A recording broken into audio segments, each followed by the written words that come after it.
to ask you. Wanted to ask you how you met Bill, how you got into the family. Talk about your earliest memories of the Zolkower family. Well, how did you meet? How did you meet? We met at a dance. It was a B'nai B'rith dance. And your father was with someone else, and I was with someone else. And the two men knew each other. So when we got together, when we, bumped into each other, we were introduced. And so that's how we first met, at that dance. And then your father remembered me. He remembered my name. And he called me. He looked me up in the phone book. He knew I was a dancer. So he was looking for, or he was asking around about, who knew me and where I lived. He looked in the phone book, and he just called. And when he called, he said, "Is this Helen Rude, the one that's a dancer?" So that's how we first met. Then we started to date. And then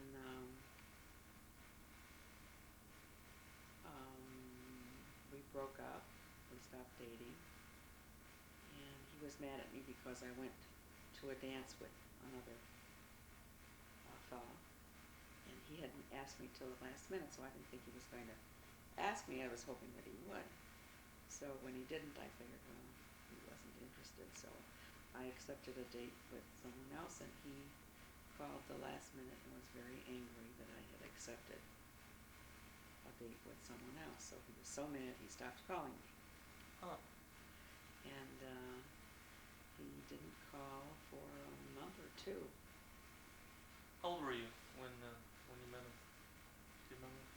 I was 19, or about 19, maybe going on 20. And how many years later until you married? How long were you dating before you married? About a year, and we married at 21.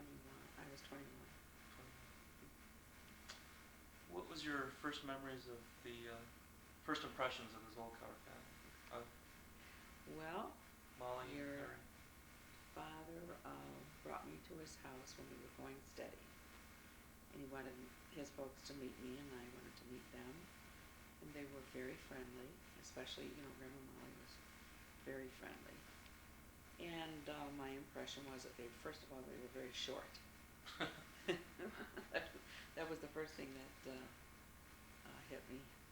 And the second was that they were very accepting of me and very happy that I was a nice Jewish girl, and that their son was dating someone in the same religion, because he was dating a girl previously that they didn't like. She wasn't Jewish? I don't think she was Jewish, and I think that her parents were in some shady, maybe mafia or something, and they were very upset about it. I'm not sure about that, but I think it was something like that. And they were very upset that he was going with her. So when he was going with me, they were very, very thrilled. What was your first impressions of Grandpa Harry?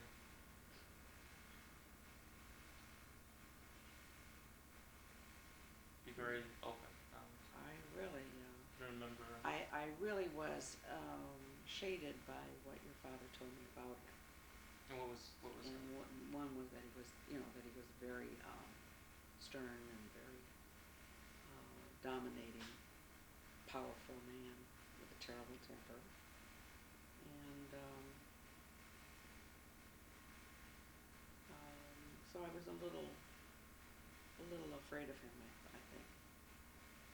What about Molly? Molly was very, very nice, very intelligent. I was impressed with her intelligence and her sophistication compared to what I was used to. Mm-hmm. What about your memories of the Zolkower department stores? What was your memories? When your father and I got engaged, they were very excited because they were opening up their first second store. They had one store for many, many years, and they were opening up a store in Allen Park. And they were very excited about it because it was a very big step and a big venture. And they were excited because they decided that your father would run that store. So he would take it over, and Meyer would stay in the Delray store with his father. And Julie, I think, was in the Delray store too, for a while. So it was a very big step for your father. He was very nervous about it because he felt he had to prove to himself and to everyone else that he was capable. Why didn't Meyer take on the new store? Why was it Bill? Since Meyer was the oldest, I would.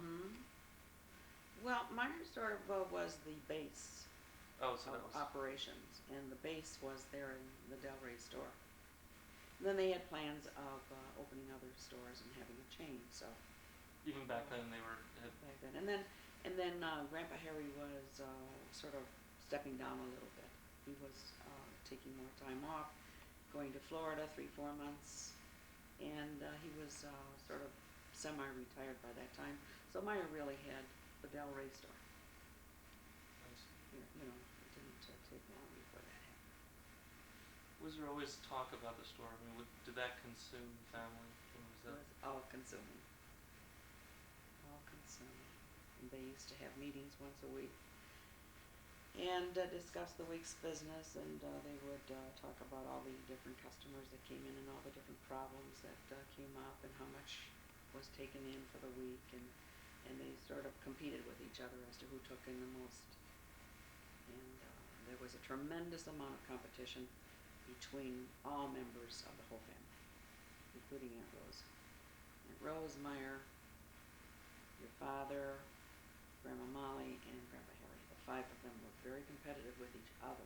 The interaction between the 5 of them was very, very competitive. Who made the smartest deal? Who made the most sales?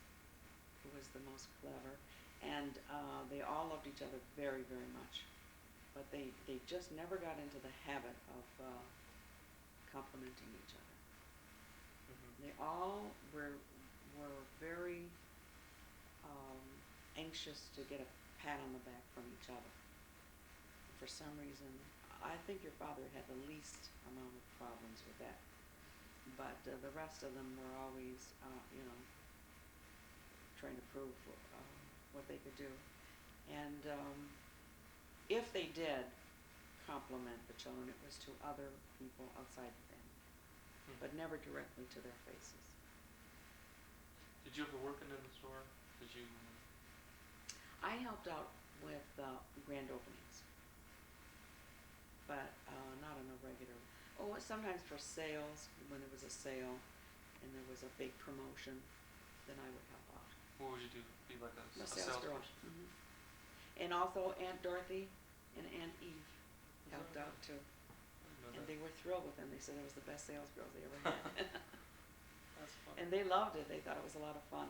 Mm-hmm. But it was short-lived.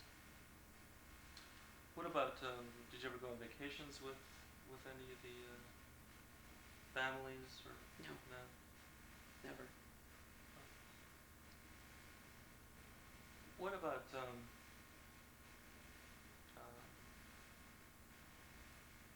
well, just in when Grandma Molly, in thinking of Molly in her later years, do you have anything that stands out in your mind about her personality or? Well, I was always very much in awe of her because she was very wise in many ways. And many people came to her for advice. And she was very inventive. She could always find a way of helping people out, and advising them. Most of the time she was pretty good, but sometimes she was wrong and was not terribly effective. And oddly enough, she wasn't too effective with her own children, and probably because she was too emotionally involved with them. Mm-hmm. But she wasn't emotionally involved. She was able to see the picture a little more clearly, and be very sharp. She was a very sharp lady. And she was very effective in the business. She was an excellent saleswoman, and she used to be inventive with sales and how to treat customers, and they all loved her. They always asked for her and wanted her to wait on them. Mhm. So she was a dynamo, and she ran circles around all of us.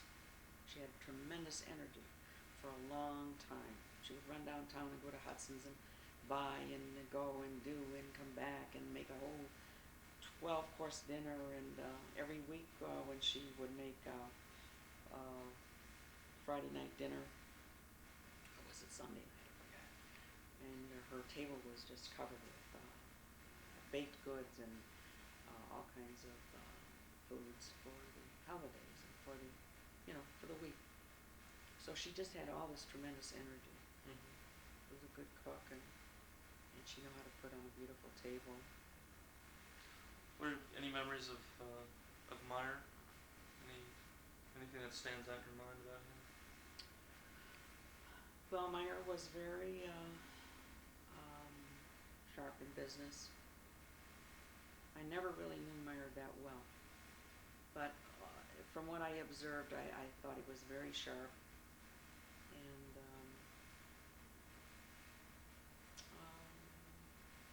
he loved children. He loved you and Ricky and Terry, and always made a big fuss over you, and Mhm. I went remember to that. their house and played with you. And he was dynamic like his father. They were all dynamic, actually. Mhm. Dynamic people. What about Rose? Any memories of Rose? Rose, I think, had a lot of trouble with her status in the family. She had trouble, and she was sick a lot. She had colitis, and she sometimes stayed in bed for a whole year. A whole year? Whole year. She would stay in bed because she was that ill, and she didn't want to do anything about it. She was afraid of hospitals. She was afraid of the doctors, and they suggested surgery. The few examinations that she did have, they suggested surgery, and she wouldn't go for it. Mm. So she was always bogged down with that, and just a lot of problems that seemed to bog her down. She wasn't, I don't think, was a very happy Mhm. person. What about Bill? What are your memories of Bill? Like what? Just some personality. Well, he was attracted people like flies. He had one of these dynamic personalities. He had a fantastic sense of humor and saw funny situations in everyday life, and always had everybody laughing around him. He was always friendly and happy with other people, and he was always the life of the party. Uh-huh. And because of that, everybody wanted to be with him. We also had a dark side, and talking to Terry and Rick, there's another side to him too that was not as pleasant, but he had a temper and Well, he was didn't. very hard on Rick. And Yeah, he was hard on Ricky because he wanted Ricky to be everything he wasn't. And when Ricky made the least little mistake, or didn't come across the way he felt he should have come across, he came down hard on him. And Ricky was unable to satisfy him. what did Bill want to be? I mean, what was his? He wanted to be a doctor, and he wanted Ricky to go, be good in school, because he wasn't. See, your father used to skip school and go to the airport and watch the airplanes come and go. And he had skipped so much school that he actually wrote a letter, or had somebody write a letter that he was ill, and that's why he was not in school. And they all felt real sorry for him, and they, made special compensations for him so that he wouldn't fail, and to keep him in school. He went through that phase, and he was just not able to keep his nose to the grindstone in studying. get good grades. But towards the end, I think he decided to really do it, like the last year or two of high school. And he began to get better grades, and he did get into chiropractic school. And then the Army got him, and then he never went back. He went into the business after. And he didn't want to go into the business. He didn't want to go into No, business? he really didn't want to. That's why he was very reluctant to get married, because he knew that if he got married, he had to go into the business because he had nothing else. Mm. And if you get married, you have to go and make a living. So he had to come to terms with that. So I think that's why they gave him the store, so that they would get him away from Grandpa Harry, because they didn't get along too good. Why was that? Why didn't they get along? Well, I think he favored Meyer, and Bill was more like a little pet, the youngest of the three children. Sort of you think it was And he Molly's? was very critical of him. Yeah, it was Molly's favorite. And he was very critical of many of the things that he tried to do. And your father always felt low man on the totem pole. And there were a lot of fights. And I think that it had a big effect on him. Did he ever talk about leaving the business? Oh, yes. A lot? Not a lot, just once in a while when things got tough, and he began to dislike it a lot. He liked it for a while because he was being very successful in Allen Park. He built it up, and it became a very successful store, and he felt very good about that because he felt it was because of how he was handling the business. And everybody liked him very much, and they all loved to come into the store, and he would kibitz with everybody. And so he did feel good about that. And then the next store came up, and then they started to expand, and it started getting exciting. But then when things began to get tough, he became disenchanted. What happened with the stores, in your opinion?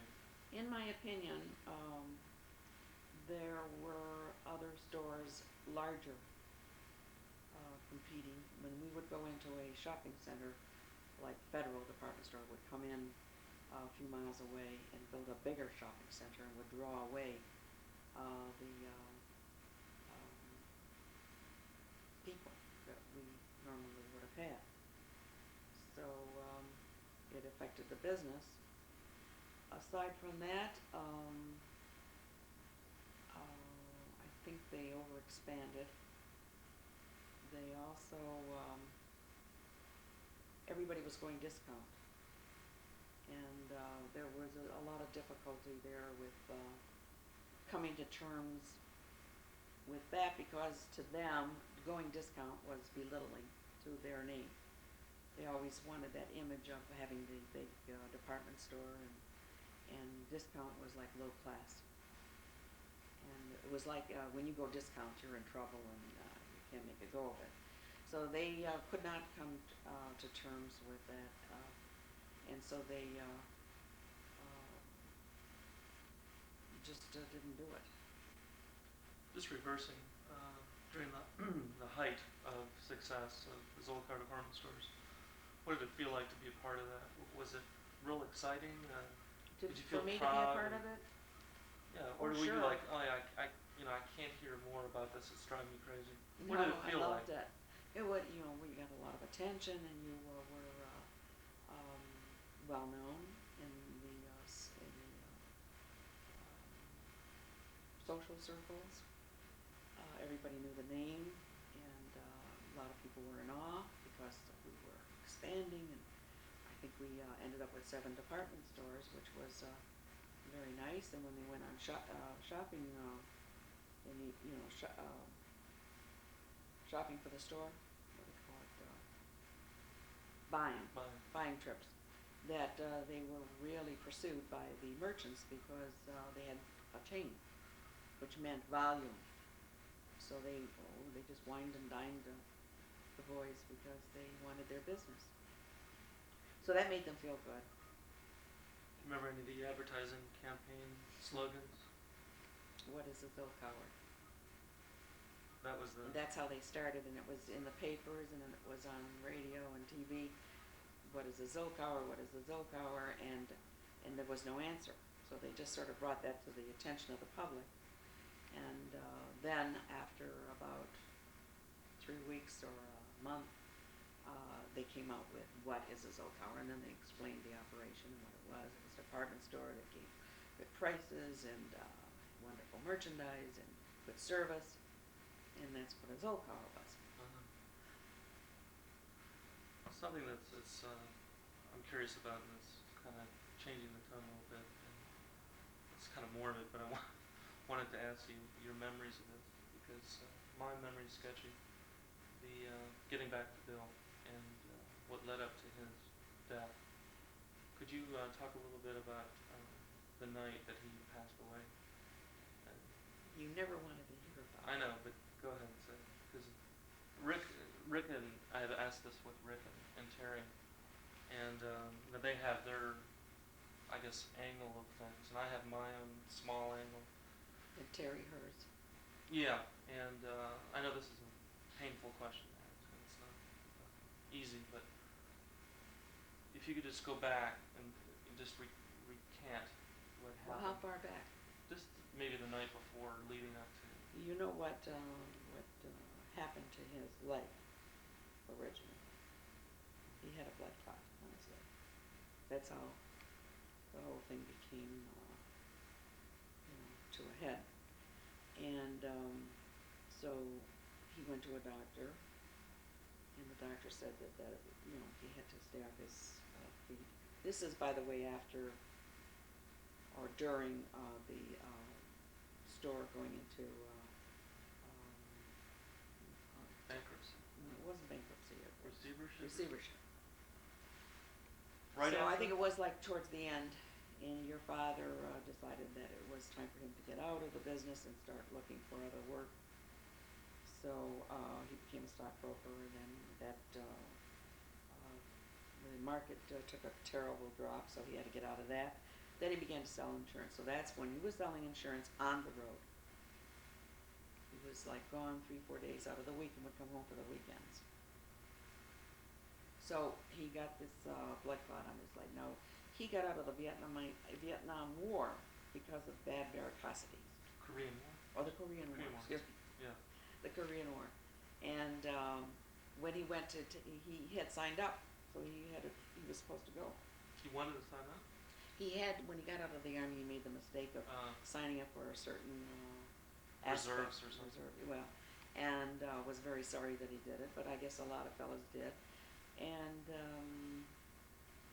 anyway, he was developing bad varicose veins in his legs. And so when he went to get his physical, he decided he would stay on that bad leg, the one that had the worst varicosity, all throughout when he had to wait in line for hours and hours. And he put all of his weight on there so that when he got to the doctor, it would bulge.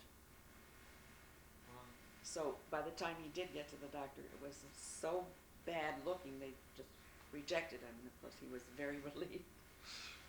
So that was pretty clever. Well, he claims that he got bad varicose veins from jumping out of the trucks in the Army, having to do all those maneuvers. So, okay, so then he got the blood clot. He went to the doctor, and the doctor said it was bad. Then he started taking blood tests, and they said that his blood was so thick that they did not know how it was going through his veins. His cholesterol, and Terry has the record of it. It was like 500 or something. Yeah, unbelievably high. And immediately put him on a regimen of, I think, medications. And was this from a poor diet, or why did he have such a high? I don't know, but he did not watch his diet. He was overweight.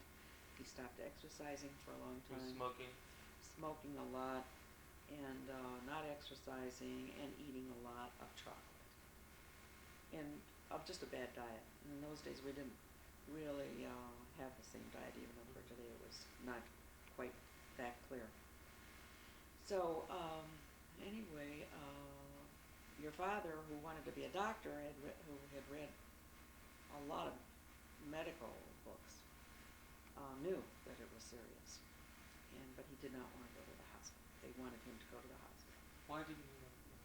I imagine all three kids, and including Grandma Molly and Grandpa Harry, were deathly afraid of hospitals and going to doctors. Why do you think that? I have no idea. I have no idea. Something happened. They were all frightened. So, he wouldn't go. So the doctors couldn't force him to go. So I had to put, I think, compresses on his legs and keep that, I don't know if it was cold or hot, warm. And finally, George Mogill, Dr. Mogill, got wind of the situation, because our friends all knew. And he comes storming over to our house on Outer Drive. And he came up to see your dad. He was in bed. And he let him have it. And he said, "Are you crazy? Do you know what can happen to you with a blood clot on your leg?" He says, "You can lose that leg." He says, "Is that what you want to do? You want to lose it?" So he talked him and really put a scare into him. And the next day he went into the hospital, which relieved me a great deal because I didn't think he was getting proper treatment. And you can't get proper treatment. So he did go, and the doctor had told him, he gave him some pills, and he said if he got any severe chest pains, not to take this pill unless he called him first.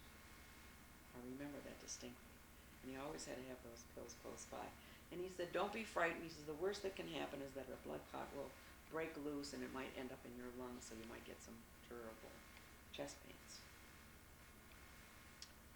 So I remember your father kibitzing an awful lot with his friends, saying about that he's going to die, and and you better get his life insurance in order, and anyway, it was all a big joke. And he was talking, not to me though. It was interesting, not to me, but to his friends. But he was always joking about everything. So he was he had to stay home. He was not allowed to go to work, and he was improving. And he improved to such a degree, the blood clots started to disintegrate and to go away and clear up to such a degree that the doctor said, okay, he'd go back to work. He could, I go on thought the he road had left again. prematurely from the hospital. That's not true? I'm not sure, maybe. I don't remember that. It's possible that he decided to come home a little earlier. But regardless, he did improve. And and I was busy. I had a dancing studio, and I was very preoccupied with making that a go. And we were also looking for a new house. We had to move. Things were very difficult financially, which I always felt was very difficult for your father, because all his life he was used to living well. Where were you looking for a house, just out of curiosity? Just Huntington Woods. Really? Even at that time? Maybe Southfield, Huntington Woods. We didn't want to go far. So he found that difficult, leaving that beautiful house in Outer Drive. But then, of course, the neighborhood was not what it used to be, and it was expensive to live there. The taxes were high, and the schools were not what they used to be. Ricky was getting beat up, and his money stolen from him, and things like that. So that was something that we were working on. And then I had the studio, and that trying to make that go. And then he would go away, and I was left alone with 3 kids, 4 times a week, 3 days in a row, 4 days in a row, sometimes 5 days. So one day he comes home, and he was complaining about pains in his jaws. Both jaws, running down his neck and his shoulders, and I think down his arms too. So I didn't know what that was, so I just said to him, well, maybe from all the driving that he had to do from little town to little town. I said, maybe it's from all being tense driving. And he said, no, I don't think that's it. I don't know, I don't think that's it. And I've sort of blocked this out, but I had heard that while he was on the road, before he came home, he was getting this, and that it frightened him, and that one night he sat up all night long, and one of his buddies that he was on the road with, they used to like meet each other in different spots, or I think sometimes they went in teams. I've kind of forgotten. You know, two men in one car, and they would go together, and because they got to know each other from the same company, you know. Anyway, it seems that he stayed up all night because it frightened him, those pains that he was getting, that feeling. And then I'm pretty sure that when he came home, I think it was a Friday, I think he went to the doctor, and the doctor said his blood had improved a great deal, that it was thinning out, you know. And I think he went to visit Grandma Molly and had a nice chat with her. He used to go visit with her when he came from off the road. And then he came home and he had dinner. And what happened was that I think either that day or the day before, Ricky got his report card, and it was a very bad. I think he got mostly D's and E's. And we had an argument, and I was upset because they didn't get along. And I felt that Ricky was getting worse and more troubled. I could see that he was very unhappy and very angry and troubled and upset, and he just wasn't comfortable with himself. And I saw that he was getting worse and worse and worse, and then when that report came, I knew your father was going to be very angry, and at that point, I just said, look, this has got to stop. You have got to start paying more attention to Ricky. He needs help. He needs your affection and your love, and you're constantly, talking mad. You're always mad at him. And I said, I see the handwriting on the wall. He's I don't know where he's going to, how he's going to end up. And I'm very, very worried about him. So he knew I was right, and he always knew he was wrong the way he was with it. He always felt real bad about it, about how, mean he was to Ricky. So that night he took Ricky for a walk. And they had a wonderful, marvelous conversation from what I've heard. And that they were buddy-buddy, and he didn't yell at him for the bad report card, and he just, told him he should try harder, but it was real nice. And we were raking leaves, all of us together. It was fall, and the leaves were, and there was a lot of trees, and on Outer Drive. I don't know if you remember. Yeah. And we had our neighbor across the street, Janice and Avery Freed. And he had talked to them, and he complained to them about the pain, the same pain. And I remember we were sitting on the picnic table, and he was unusually affectionate to me that night, holding my hand. And so you think he knew something happened? Yeah, I think he did. I really do. And then he went to bed. I went to bed. He went to bed. He didn't say another word about the pain or anything. Had dinner, raked leaves, and then in the middle of the night, it was about. You don't want to go into the whole minute details of that, do you? If you feel comfortable doing it. It's pretty rough.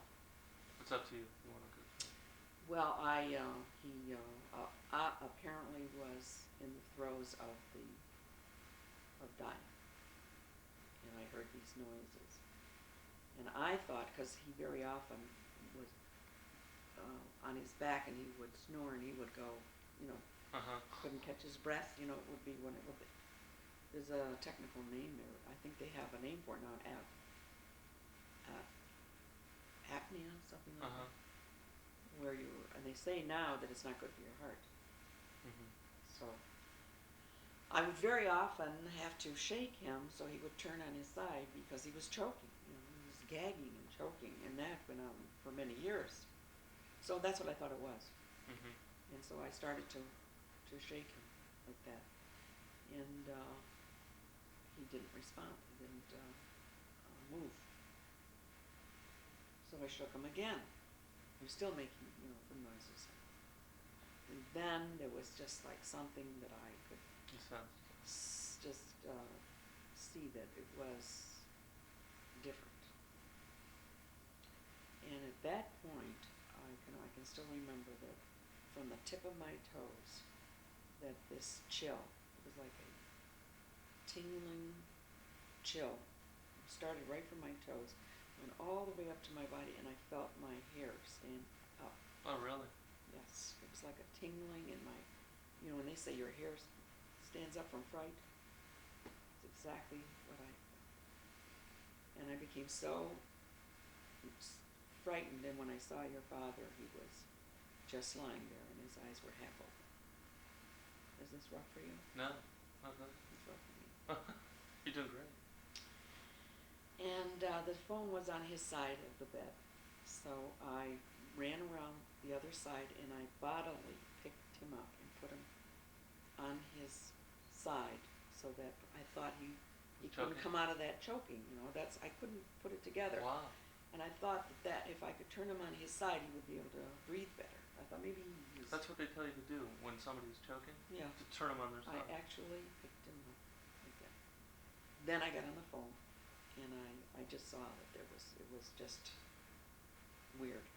And I got on the phone, and I was shaking so bad, and my mouth was so dry from fear that my tongue was sticking to the roof of my mouth, so that I couldn't hardly get the words out. And I just said, "Operator, send me some help. Get the fire department." I had heard that the fire department was the fastest person to get. I said, "Operator, please get me the fire department." I said, "My husband is very ill." And she connects me to the fire department. The fire department says, "Sorry, lady, all the trucks are out." And I could hear sirens all in the night, So I said, "You get somebody here fast." I said, "My husband is very sick." And I hung up. I gave him the address. With that, I figured nobody was going to come, so I ran and put a robe on real fast. And I ran to, there was a doctor next to the freeze. I ran. Oh, and when I ran out in the hall, Ricky was up and Terry was up. They were already up? Yeah, they heard. Terry was hearing what was going on, and she was calling me. What did she hear? Well, I don't know for sure. You'll have to talk to her about it, but she heard funny noises. I guess she must have heard what I was hearing. And Ricky was absolutely fabulous. I said, "Ricky, don't go in the room. Your father is very sick. I want to run for help." And he calmed me down. He says, "Okay, Mom, don't worry. I'll take care of things. Just cool it. I'll take care of it. Don't worry." And I ran down the stairs, and I ran to the doctor, pounding on the door, ringing the doorbell, and they wouldn't come. They were there, but they wouldn't. Maybe they were afraid, or maybe they didn't hear me. I don't know. But I pounded and pounded, and I thought I was going to. So I ran to the Freeds, and if they hadn't responded, I was just going to run over the street and stop a car. But the Freeds came right away. Avery Freed came right instantly, and he ran over back to the house with me, and I told him, I said, "Something's wrong with Bill." I still could not. I may have unconsciously known that it was serious and very bad, but I just was like in shock or something. And he ran in there, and as soon as he ran in there, the fire department came up. And I think what Avery, told me later was that he had already died. But they took him to the hospital. They took him to St. Joseph. He had died. Not St. Joseph, Mount Carmel. So he had died even before the fire department got there. So I'm pretty sure it was dead on arrival. But they didn't say anything to him. Is at the point where fire trucks had come and Avery Freed drove me to the hospital. Now, when they took your father out in a stretcher, I'm not sure where Ricky and Terry were, because that's where they have, like Terry said, she saw a man in the house walking, or they saw your father walking around in the hallway. It's possible that I was sleeping. See, I really don't remember who was sleeping first. I don't know whether I got into bed first and fell asleep, and your dad maybe was walking in the hallways and maybe he couldn't fall asleep, or whether they saw the firemen or they saw every freed in the hallway. So I don't know what Ricky's version is, but Terry's talked to me about she thought she saw something. So I don't know. So what happened? Anyway, it was Avery Freed, and he stayed with me, and so I just told Ricky to call Aunt Eve, because I didn't want them being alone, and tell her what happened, and so that she would come over, and then that I was going to the hospital. So I went with Avery Freed, and as soon as I got there, first your father went, in the ambulance or whatever it was, a fire truck, whatever. It was a fire department, yes. Mm-hmm. Anyway, so by the time we got there, they put us in a little waiting room. We waited there about 15 minutes. So this time you didn't know who was dead? No, though I may unconsciously knew that it was serious, it was bad. I wasn't sure what it was. So when they came out, they had a pill, and they said, here, we want you to take this. And then you take the pill. Substitute. Yeah. And then they told me, so it was tough.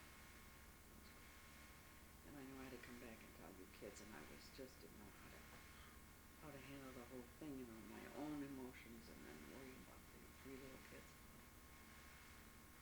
So by the time Avery I cried all the way home in the car, and he was trying to get me to get a hold of myself. He says, you've got 3 kids waiting for you. He says, you've got to get a hold of yourself. You have to show them that you're strong. He was so nice. And so I did pull myself together. Probably the pill was working too. So I sort of got into a blah feeling. And then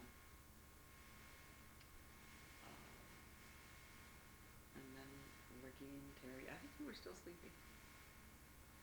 I think you slept through the whole thing. Mm-hmm. And Ricky and Terry and I just sat down on the couch, and they sat on the floor in front of me. And I said, children, I have to tell you, your father died. Well, they started crying, and Ricky let forth such a rage. He started pounding on the back of the sofa with his fists, and he was going to go to the hospital and kill the doctors. So I'm going to go kill him. And I had to keep telling him, it's not their fault. It's not their fault. Your father was sick. And I don't remember what I told him, but he was in a rage, terrible rage. And Terry, was saying, what's going to become of us? Who's going to take care of us? What's going to happen? And she was crying. And when I came home, Aunt Eve was there, and Aunt Betty was.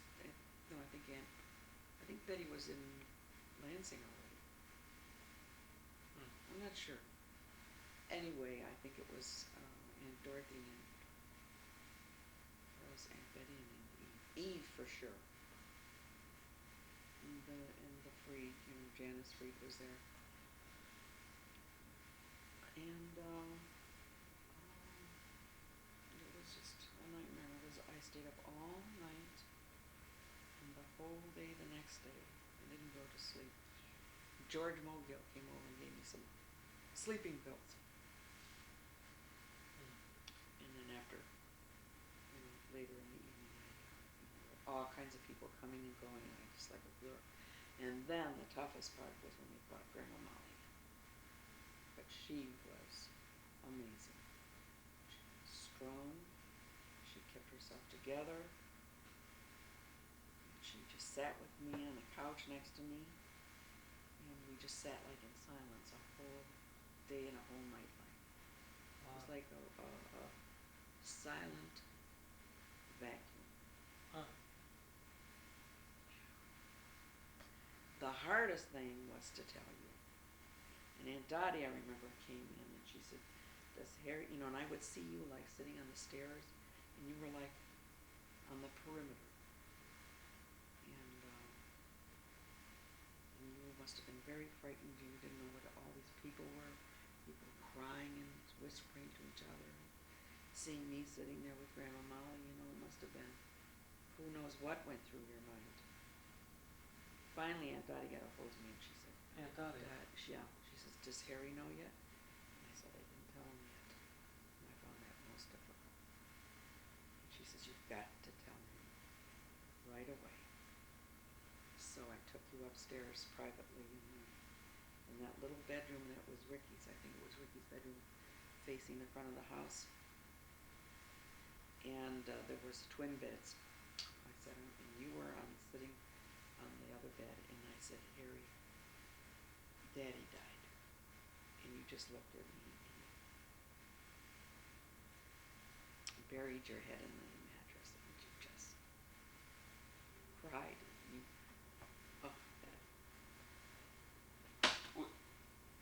Boy, that was... You cried yourself to sleep. Was your father in the room at that time? I don't think so, but somebody, maybe Aunt Eve was, or maybe Aunt Dottie. Somebody was there, but I don't know. Maybe Aunt Eve. Maybe. But that was the pits. Because you were, the light of his eye. You must have been a strong person to have gone through all of that. Man, it was a tough night. Like Barbara Walters, huh? Yeah. Well, but I'm interested because you've never been able. I've tried so many times to talk to you, and you wouldn't talk about it. Yeah. For many years. So I'm sort of surprised that you're listening to it now. We did talk about this before. But you weren't. I wasn't ready, I guess. You weren't. You were nervous about it. You didn't want to. I don't think that everything I said got through to you. Yeah. I think it was too upsetting. So what happened after that? Just in summation, how did you get things together? You found a job and... I didn't. It was a mess. Did he leave you with enough to... Mm-hmm. Yeah, I had an insurance policy. But it wasn't... I still had to work. When did you move to Huntington Woods? Is it a year after he died? About a year after. Maybe 8 months, 9 months, a year. And so I had to deal with the studio, the dancing studio. Are you changing the reel? The tape. Video's still on. I had to deal with your father's death, and you 3 kids trying to do and say all the right things to help you over your loss, and moving to a new house, and all of the everyday things. It was tough. Tough years. It really was. And then you remember what happened with the studio, and we started to fight. Yeah. So that dissolved after about a year. Jumping back to the harping on the Zolkower department stores, because that seemed to be the focus of the family. Mm-hmm. Do you remember when things started when the signs were on the wall? I knew only because of what your father was saying. He saw it coming. he saw that the picture was changing and that there was some very sophisticated machinery that was brought in that cost a lot of money and very expensive help. And the money was going and it wasn't coming in as well as they would like. And your father kept telling me that it was getting bad and it was going to get worse. And he warned Julie about it, and he kept trying to talk to Meyer about it. Meyer didn't want to face up to the fact that they had to make changes to compensate for what was happening. And the economy, it was just everything at once. There was a big loss. Somebody stole a lot of money, and there was a big loss there too. Just to wrap up, do you have any other memories, any stories or anything that you remember about either Grandma Molly or Grandpa Harry or anybody in the family? If not, In regards to the business, the just stores. their life. If not, what I wanted to ask you, kind of as, I guess, how to frame the question, but just in your perspective, you're looking at the Zolkower family, like a snapshot, from the time that you started in the family till looking at it now, I guess. And looking at it as a story, what kind of story would you call it? How would you describe it? Success story, tragedy, comedy? Sort of every one of each. Looking back on it now, I did not realize what tremendous tensions there were in the family. They were there, and I just, I don't know, attributed it to the fact that they were a more sophisticated family, and they were a wealthier family, and they were high-powered. Didn't realize that most families were not like that. That it wasn't an average, normal family relationship where people were comfortable with each other. And it was not an easygoing family, I can tell you that right now. They were very, very tense. Every day was tension for all of us, every one of us. And it was a real hard way to go. There was a lot of criticism amongst them all.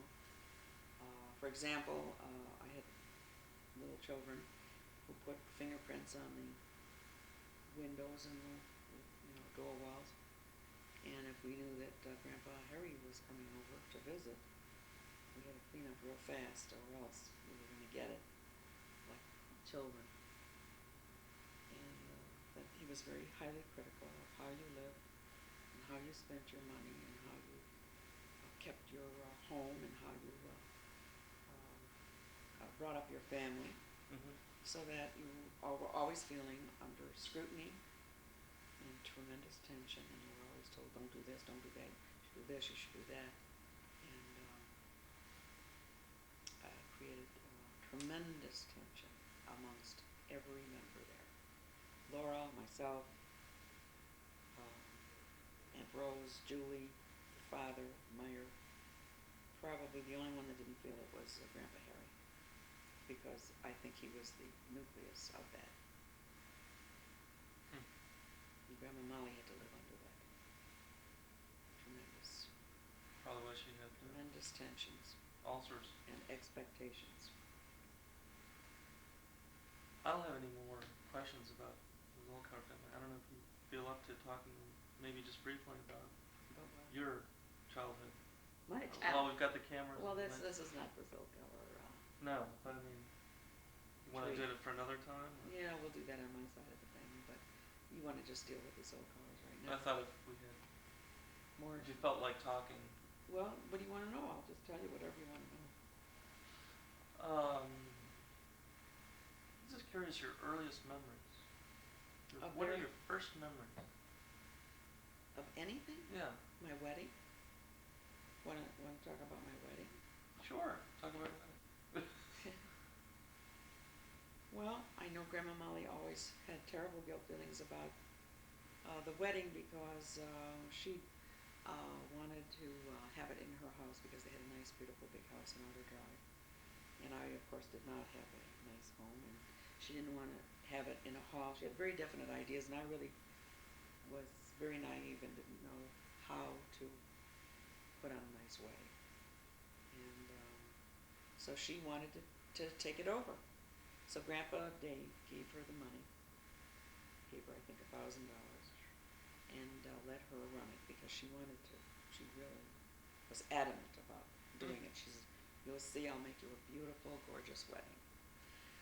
So she did up to a point, but the thing that she was upset about was that the caterer said that he was going to serve all evening long, so that she invited hundreds of people, and our side and their side, and even her house wasn't that big enough. So she was counting on them coming and going, open house. And then at the last minute, the caterer pulled a fast one on her, and he said he couldn't do it that way, that it would have to be like 7 to 9, or just a few hours. So she was so upset, and people were coming in, and it was Sardinesville. And she never forgave herself for it. She was so sorry. To her almost her dying day, she kept apologizing for it. It was also very hot too, wasn't it? Oh, very hot. Oh.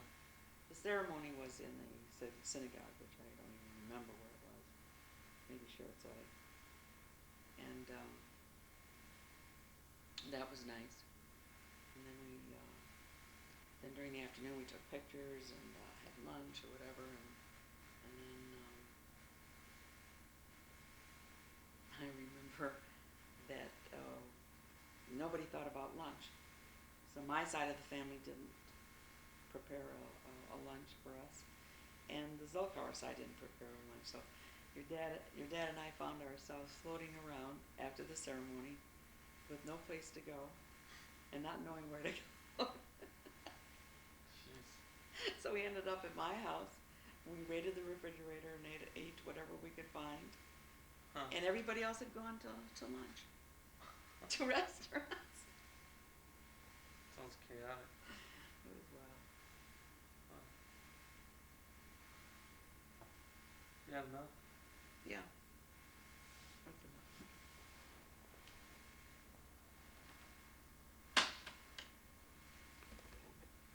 So did I get the important